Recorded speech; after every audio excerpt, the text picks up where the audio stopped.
가기사는 증시 각도기. 안녕하세요. 저는 투자증시나 심판 한지원입니다. 네, 안녕하십니까. 네, 부서진 날입니다. 각도기 박사님입니다. 네, 항상 뭐 월요일은 편할 날이 없네요. 월요일은 뭐 한 이틀 크게 오른 것 같습니다. 이틀, 한 1년 동안에. 1년 동안에 매 월요일마다 네, 떨어지기만 했죠. 52주마다 한 2번 오른 것 같고 제대로 오른 거는 항상 이렇게 하락이 디폴트 아니냐. 우리는 월요일이 블랙이다. 뭐 그런 느낌 진하게 드네요. 네, 오늘도 참 충격이 컸는데 그래도 나스닥보다는 좀 덜 하락을 했습니다. 코스피가 2.2% 하락, 코스닥은 2.8% 하락했습니다. 오늘 뭐 외국인이 그렇게 나가지도 않았습니다. 네. 장 초에는 오히려 샀습니다. 코스피에서. 근데 이제 코스피에서 결국 460억 정도 순매도가 나왔고요. 코스닥에서는 700억 가까이 순매수가 나왔습니다. 네. 네, 개인이 오늘은 많이 샀거든요. 코스피에서 6천억, 코스닥 1,000억 매수했고 기관은 그대로 다 팔았죠. 네. 네, 환율은 1,350원까지 네. 원달러가 급등을 했습니다. 올해 들어 최약세죠. 네, 네. 달러가 너무 강합니다. 네, 어디까지 우리만 갈지 그런 게 모르겠네요. 아니고 지금 위안도 6.9 뚫었어요. 6.92예요. 곧 네. 7 올 태세고 그다음에 그 엔도 140엔 근처까지 올랐어요. 138.81이에요. 그러니까 한국만의 문제는 아니다 이렇게 보는 게 맞을 것 같습니다. 올해 들어서 원달러 환율이 한 14% 가까이 오른 것 같아요. 예. 근데 이게 네. 거의 달러 인덱스 오른 거랑 비슷하기 때문에 뭐 우리나라만의 문제는 아닌 것 같다라는 생각이 듭니다. 그러니까 유로 위안 원으로 따져 보면 비슷하니까 연초나 네, 그렇게 보시는 게 오히려 맞을 것 같고 하는 총재 이창용 총재도 그렇지 않았습니까? 이거 지금은 원화만의 문제가 아니고 원화 관련해서 문제 없다. 내가 IMF 출신이야 이랬습니다. 그렇죠. 네, 그렇으니까 그 부분은 뭐 하는 총재를 믿어주는 걸로 그렇게 하시는 게 좋을 것 같아요. 네, 잭슨홀 미팅 결과 간단하게만 말씀드리면 하나증권에서 주요 내용을 요약을 해줬는데요. 일단 첫 번째, 물가 피크아웃했어도 당장 완화로 돌아서긴 어렵다. 두 번째, 당분간 물가 안정에 집중하겠다. 이거는 높은 금리를 유지하겠다는 의미고요. 세 번째, 높아진 기대 인플레가 실제 물가 상승으로 이어지는 것은 경계해야 된다. 네 번째, 높은 물가가 장기간 유지되면 더 큰 충격으로 작용할 수 있다. 한마디로 굉장히 이제 금리 인상을 더 세게 그리고 우리의 지금 컨센보다는 더 강하게 할 것이란 네. 인상을 좀 줬던 것 같습니다. 향후에는 이제 9월 CPI가 예정이 돼 있어서 요게 이제 향후의 경로에 좀 변화를 줄 수 있을지 봐야 될 것 같고요.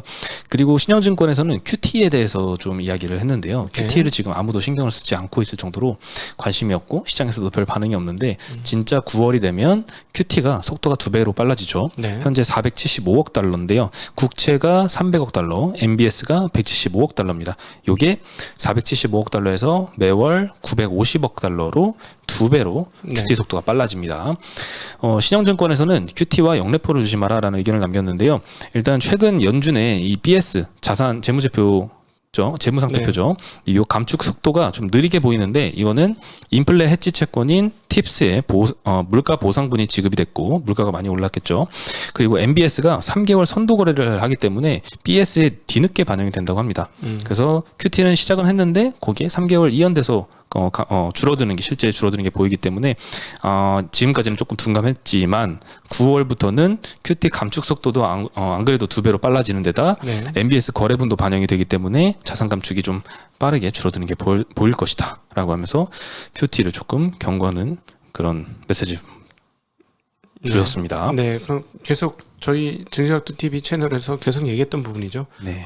QT가 되고 나서 진짜 게임이 시작되는데 그때 되면 어떻게 되느냐. 특별히 장기물 그러면서 장기 채권을 시장에 내다 파는 상황들이 오면 장기 채권 금리에 이게 맞느냐라는 얘기도 많이 드렸었는데요.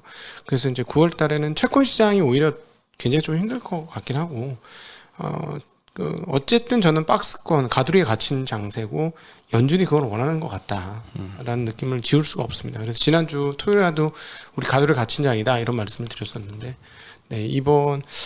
그러니까 이건 무슨 말이냐면 위로도 막혔지만 밑으로도 막혔다는 걸 얘기하게 되지 않겠나 그렇게 보고 있습니다. 네. 그리고 이 매파적인 발언을 해서 금리가 사실 지난주에도 많이 올랐었는데 한국은행 총재 발언 이후로 좀 기준금리 올리고 그렇죠. 좀 많이 올랐었죠. 추가적으로 좀 많이 올랐네요. 미국 10년물이 한 8bp, 2년물이 한 7.7bp, 한국 10년물이 9.2bp, 한국 3년물이 10.7bp. 특히 3년물은 좀 많이 급등을 했는데 항상 이렇게 금리가 많이 올라가면 좀 성장주가 좀 크게 약세를 보이죠. 네. 뭐 IT, 인터넷 플랫폼, 게임, 컨텐츠 주들이 좀 오늘 많이 떨어졌고요. 그렇다고 해서 은행 보험주가 옛날에는 좀 금리 올라가면 좀 많이 수혜주다라고 해서 올랐는데 요즘에는 좀 은행이 정부한테 좀 맡고 있고 그리고 이 보험주도 최근에 좀 상승이 좀 제한되고 있습니다. 일단 은행 같은 경우에는 최근에 예대금리차 공시제도 시행을 했었잖아요. 이런 등등의 대출 규제 움직임 때문에 주가 상승이 좀 제한된 모습 보이지만 사실 펀더멘탈은 조금 달리 봐도 될 것 같아요. 님이 그렇다고 해서 정부에서 대출을 막 규제해서 이 순이자 마진이 줄어드는 건 아니거든요. 계속 네. 올라가고는 있지만 사실 예전 같았으면 금리가 이 정도 올랐을 때 님이 이 정도 올라야 되는데 그거보다는 조금 덜 오르긴 합니다. 그렇죠. 상승세가 네. 좀 제한되긴 하지만 분명히 오르곤 있고 대출 총량도 지금 뭐 대출 받는 사람이 있을까? 대출 오히려 상환해야 될 상황 아닌가라고 생각하지만 가계부채는 조금 축소되지만 기업형 대출은 늘어나고 있습니다. 네, 그래서 생각보다 조금 우려가 좀 과반영되어 있다는 생각도 좀 들고요.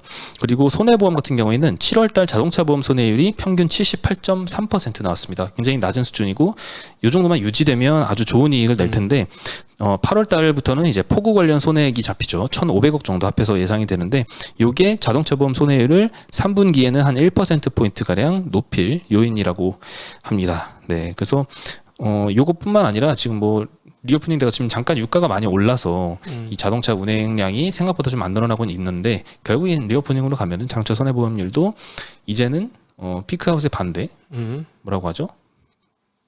바닥을 찍고 이제 위로 턴어라운드 할 것 같습니다. 손해율의 턴어라운드. 예, 손해율의 조금 이상하긴 턴어라운드. 하네요. 네.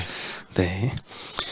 그리고 이제 오늘 같은 경우에는 은행주들은 안 올랐어요. 시중은행들 보면 뭐 신한지주, 하나, 네. 우리, KB 다 2%대 하락을 했고 카카오뱅크는 특히나 4%가량 하락을 했는데 저축은행 중에 뭐 푸른저축은행은 23% 오르고 제주은행은 12% 오르고 뭐 고려신용정보 이런 데는 8% 오르고 뭐 리드코프 여기는 뭐 장중에도 많이 올랐는데 보합세로 끝났는데 요즘 이런 약간 테마성으로 금리 네. 상승으로 뭐 은행보험주가 주목을 안 받으니까 곁다리로 다른 것들이 좀 많이 급등을 하는 모습을 보입니다. 근데 저축은행 같은 경우에는 최근에 이제 정부가 그렇다고 막 규제를 하진 않잖아요. 대출 금리 막 15% 이상 올리지 마라 이러진 않잖아요. 네.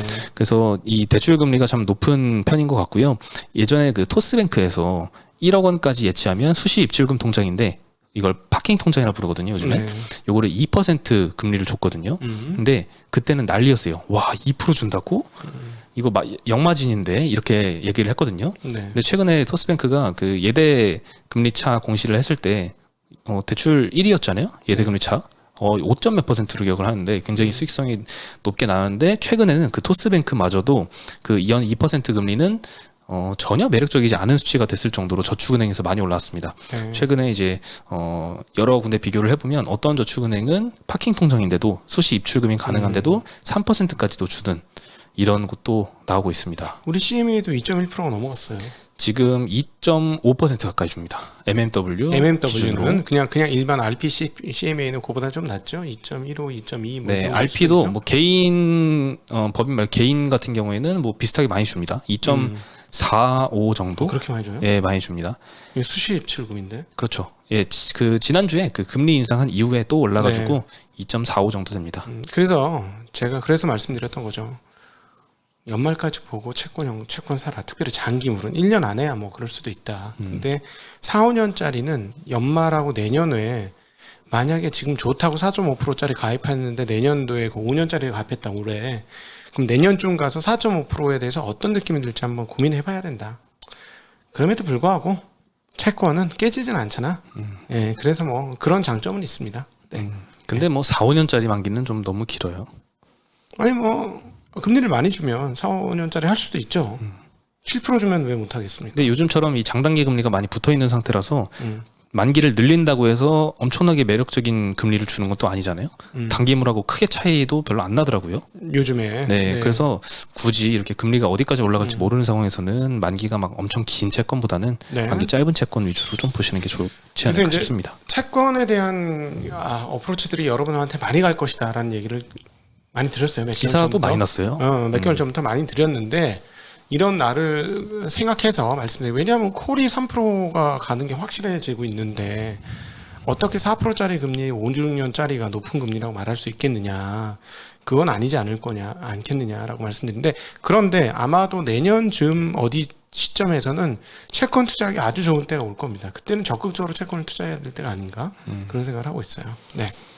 네. 그리고 뭐 은행 뭐 저축은행 얘기 말씀드렸는데 요즘 금리가 아무래도 좀 많이 높아져서 그런지 예적금으로 올해 들어서 한 68조 원이 몰렸다고 합니다. 네. 8월에만 7조 원 정도 늘었으니까 빠르게 지금 예적금으로 좀 몰려가고 있습니다. 제 기존 고객들의 문의가 이게 많아요. 지금 적금해야 되냐, 뭐 이렇게 예금 뭐 채권 뭐 이런 거 해야 되느냐. 그래서 제가 자주 말씀드린 거예요. 저한테 문의가 많이 왔기 때문에.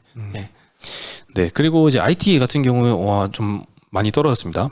금요일날 필라델피아 반도체 지수도 거의 6% 가까이 하락을 했는데요.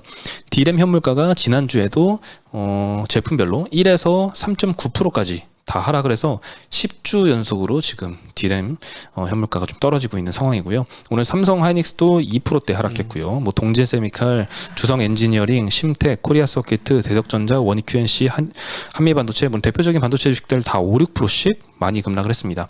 디스플레이 쪽에서도 뭐 덕산, 네오룩스, AP 시스템, 야스 다 4에서 7%씩 하락을 했고요.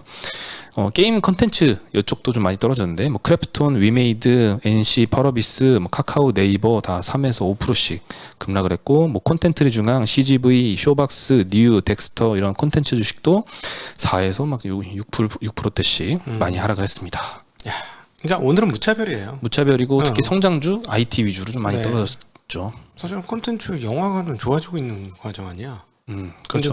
근데 빠진다는 거는 무차별하게 그냥 일단 거의 대부분 빠지지 않았어요. 오른 종목이 거의 없던데 가지고 있는 것 중에 네. 거의 없어요 오늘. 예, 그런 날이 되었다. 그러려니 하고 저는 그냥 감히 또 예언을 하나 또 각방골 나온다고 또 난리를 생각보다 심리적인 충격보다 네, 어떤 식으로든지 반등이 빨리 이루어지지 않을까 싶습니다.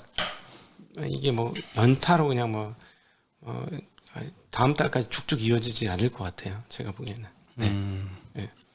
흔히는 뭐 9월 CPI 발표될 때까지는 뭐 특별한 뭐가 없잖아요. 상황을 반전시킬 만한 이 매파적인 기조를 꺾을 만한. 네. 그래서 9월 달에 물가가 만약에 굉장히 많이 낮아졌다 싶으면은 조금 완화 기조로 돌아설 수 있는데 네. 그렇지 않으면 좀 그렇게 힘들기 때문에 9월 달까지도 계속 약할 것 같다 이런 의견도 좀 있거든요. 지금 시장 심리가 그 소위 말하 아마 오늘 저녁 좀 보면은 그 페드와치의 금리 인상 전망이 꽤 많이 올라가 있을걸요.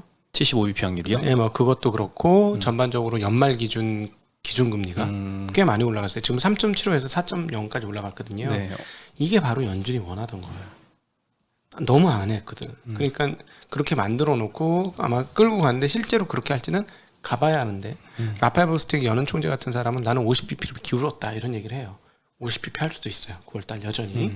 근데 지금은 뭐냐면 시장이 확 졸아가지고 지금 오늘 아침 방송에서 중앙은행 총재들 연설했던 핵심 요약집 쫙 말씀드렸는데 뉴질랜드 하나 빼고는 단 하나 뉴질랜드 빼고는 완전 매파적이었거든요.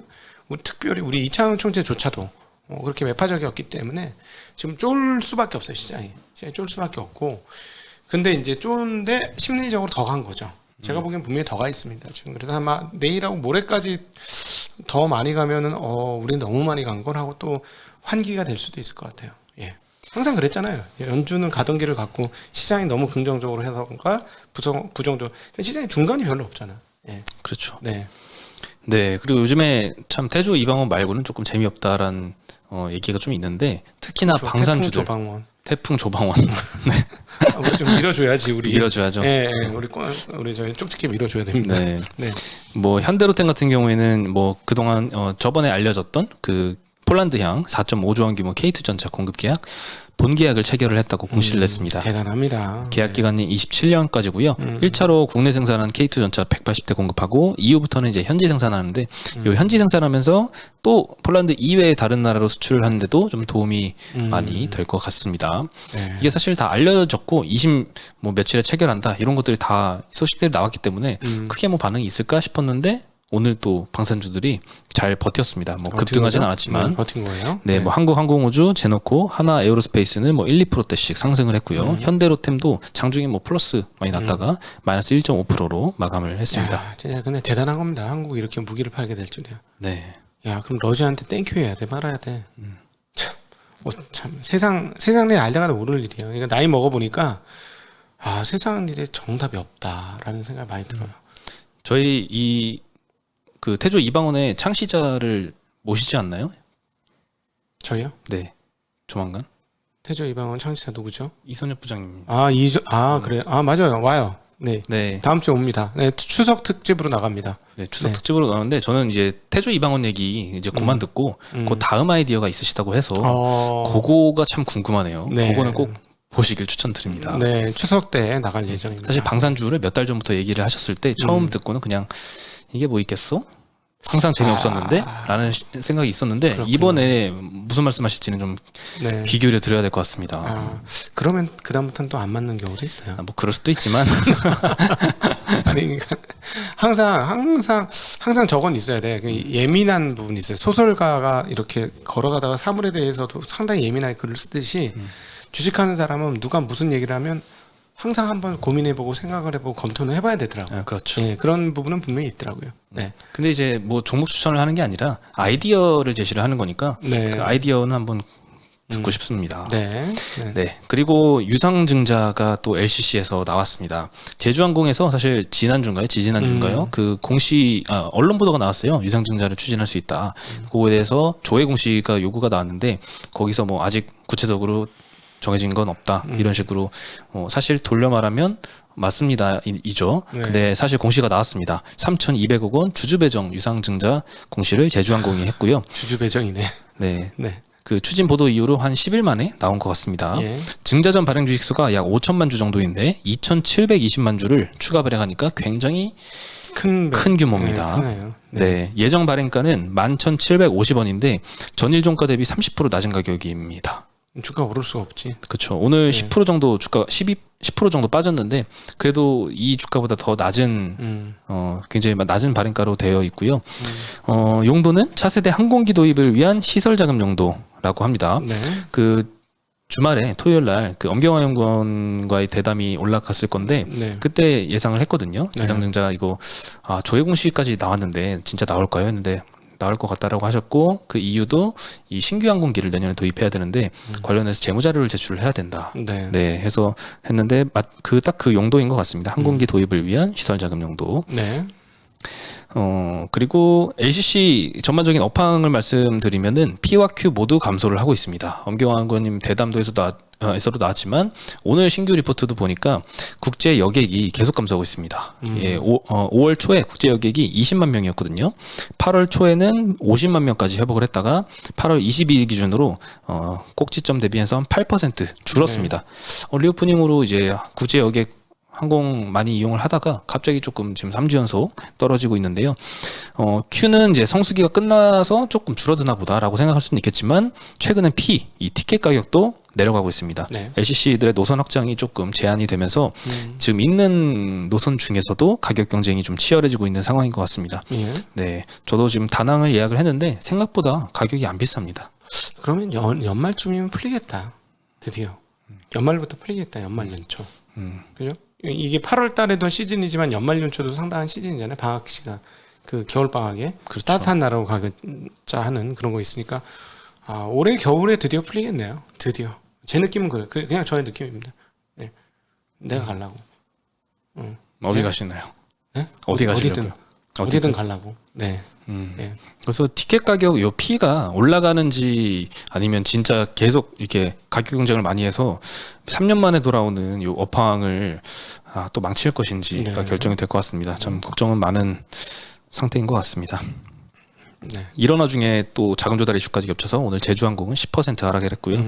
다른 뭐 항공 모회사 주가도 뭐 4.5% 정도 AK홀딩스 떨어졌고 에어부산, 대한항공, 아시아나, 티웨이 항공 2, 3%대씩 전부 다 사실 끌어내렸습니다. 제주항공만의 문제가 아니고 다른 회사들도 다 자금 조달 이슈가 또 있겠죠. 네. 당연히. 그렇죠. 예. 근데 다만 이제 진에어 같은 경우에는 그 대담에서도 나왔지만 없을 것 같다라고 얘기를 하셨어요. 네. 네, 왜냐하면 대한항공이라는 든든한 뒷배가 있기 때문에. 네. 대한항공은 좋았죠. 다른 회사에 비해서는 아주. 네, 제주항공 같은 경우는 신규 항공기를 도입을 하려면 이게 뭐 1,000억짜리다. 그럼 1,000억을 한 방에 낼 돈이 없잖아요. 리스로 해가지고 구매를 해야 되는데 상대방한테 내가 이 정도 돈을 지불할 능력이 있다는 걸 보여줘야 되는데 그래서 재무제표를 보여줘야 되거든요. 네. 근데 진에어는 굳이 보여줄 필요가 없다는 거죠. 대한항공이 있기 때문에 네. 네, 대한항공이 알아서 항공기 도입도 대신 해주고 하다 예. 보니까 추가 자금 조달 우려는 없을 것 같다는 게 일단 현재로서는 의견인 것 같습니다. 네. 어쨌든 그 성기환 애널리스트인가요? 대신증권의 애널께서는 네. 이 유상증자 발표가 나올 것이고 그럼 주가가 떨어질 것이고 주가 떨어졌을 때 받아서 유상까지 받으시면 뭐라 그럴까? 그 부분에서 의견이 갈립니다. 그 저기 우리 나오셨던 엄경 연구하고 의견이 갈리죠. 그렇죠. 네. 이번에 제주항공 나오고 주가가 떨어지면은 싸게 유상증자 받을 기회다라고 이야기를 하셨고 엄경 연구원님은 요거 이전에 유상증자 때는 그렇게 동일하게 말씀하셨는데 이번에는 참여하지 말자. 왜냐하면 티켓 프라이스가 올라갈지 예상할 수가 없는 이런 구간에 네. 과거에 마진이 좋았던 시가총액까지 지금 와 있는 상황이니까 유상증자를 많이 해서 그래서 조금 조심해야 된다. 시가총액이 늘어난 건 분명히 맞습니다. 그렇죠. 물타기 너무너무 많이 됐어요. 네. 네. 그거는 주의가 필요합니다. 네, 누가 맞을지는 지켜보면 알겠죠. 네. 네, 마지막으로 이제 감염병 자문위에서 오늘 11시에 설명회를 하나 있습니다. 위기 대응 자문위 회의 결과 설명회인데요. 지난주에 아마 회의를 했던 것 같은데 오늘 발표했던 내용 중에 입국 전 코로나 검사 요거를 정부에 폐지하자라고 권고를 했다는 소식 때문에 여행주가 장중에 좀 반등을 좀 했습니다. 해외에서 입국 전에 지금 검사를 하고 있거든요. 베트남에서 한국으로 여행 가다 돌아오는 사람은 베트남에서 뭐 도착하기 뭐 24시간 전, 몇 시간 전 이렇게 해야 되는데 요거를 하지 말고 입국한 후에 국내에서 검사하자. 요걸로 바꾸자 이렇게 의견을 정부에 제시를 했다고 합니다. 그래서 뭐 모두 투어, 노랑풍선, 하나 투어는 오늘 2~3%대씩 오히려 상승했습니다. 아니 근데 해야 돼. 왜냐면 외국은 굉장히 비싸던데요. 바가지 씌우는 경우도 있다고 합니다. PCR 한국 검사 막 2~30만 원씩 한다는데. 그렇죠. 꼭 해야 되는 거니까. 그러니까 와. 근데 대충 해준대요. 베트남 그렇죠. 같은 데는 완전 대충 해주죠. 완전 대충 한대요 지금. 제가 또 지난주에도 한번 말씀드렸지만 베트남에서 입국할 때 줄 쫙 서 있으면 혼자서 알아서 코 대충 찌르고 네. 내 검사 결과를 어떻게 테스트를 해야 되잖아요. 음성인지 양성인지 테스트도 안 하고 옆에서 음성 확인서를 찍어내고 있다고 하니까 네, 뭐 해야 될 필요가 없죠. 너무 대충이다. 네. 네, 그래서 뭐 결국 빨리 리오프닝이 왔으면 네. 합니다. 이제쯤에는 와도 될 것 같습니다. 그럼 우리도 모임 한번 하고 좋겠죠? 네. 예. 그럼 오늘 소식은 여기까지고요. 저희는 이따가 연합 인포맥스에서 인사 다시 드리겠습니다. 네. 안녕.